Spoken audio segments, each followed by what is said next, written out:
നമ്മൾ നമ്മള് ബോളിയും പായസവും അല്ലേ. ഞങ്ങൾ പത്മനാഭസ്വാമി ടെമ്പിളിൻ്റെ അടുത്തുള്ള ഒരു കടയിൽ നിന്നാണ് ഞങ്ങൾ ബോളി ട്രൈ ചെയ്യാൻ പോണത്. ആദ്യം തന്നെ ഞങ്ങൾ അവിടെ നിന്ന് 2 ജിലേബി വാങ്ങി കഴിച്ചു. അത് കഴിഞ്ഞിട്ട് നല്ല ചൂട് ബോളിയും പിന്നെ നമ്മുടെ അടപ്രഥമനുമായിരുന്നു പായസം. അടിപൊളിയായിരുന്നു. ഞാൻ ഫസ്റ്റ് ടൈമാണ് ട്രൈ ചെയ്യണത്.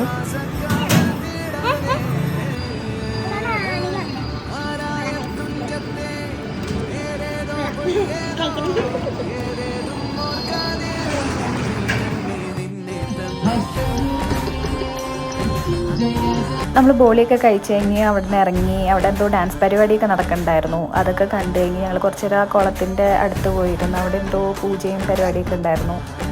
ഞങ്ങൾക്ക് അമ്പലത്തിലൊന്നും കയറാൻ കഴിഞ്ഞില്ല, കാരണം I was on my periods. അത് കഴിഞ്ഞ് ഞങ്ങൾ നേരെ അവിടെ നിന്ന് ഇറങ്ങി നേരെ കനകക്കുന്നെന്ന് പറഞ്ഞ സ്ഥലത്തേക്കാണ് ഞങ്ങൾ അടുത്തത് പോയത്.